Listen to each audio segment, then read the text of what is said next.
Hey guys, Brian here. Update number 2. You can't see the board right there, but I've got 4 days worth of writing done. I don't know if I'm gonna hit my goal this week. My goal was 10,000 words a week. I'm only at like 5,000 words right now. I just haven't got quite as much writing done as I wanted to, but I still have a couple days left, despite the fact that I have a busy weekend. I'm gonna see if I can still hit my goal. I did have something kind of cool happen as I was writing this week. I was writing this one scene that I wasn't quite sure how it was going to finish.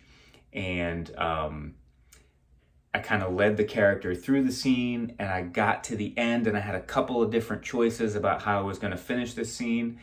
And it's kind of this cool thing. It happened before when I was writing the first book that sometimes you don't really know how you're going to finish a scene, you're going to finish a moment, and it just, as you write, you just kind of get led in this direction. Well, that kind of happened to me, and I kind of thought of something that was like, oh yeah, what if this happened? And it actually took the character in this other direction. So I kind of followed that and was writing it out. And then I got to this moment where I was like, kind of right at the end of the scene, right at the end of the chapter, I was like, oh, imagine if that character said this to him. And I was like, that would be crazy. And then I was like, wait a second. No, I think that actually should happen. I think the character should say that.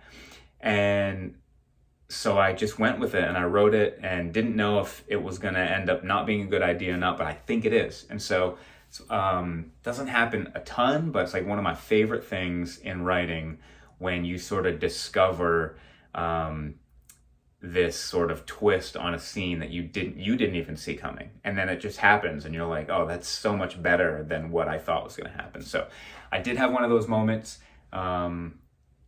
I'm pretty sure that's going to be something that sticks around through the entire book and the draft process. You know, not everything you write makes it to the end. I think this is going to make it to the end. Anyway, just wanted to update you on the writing. I'm going to keep trying to fill this calendar with bigger numbers and more writing, and I'll check back in a few days.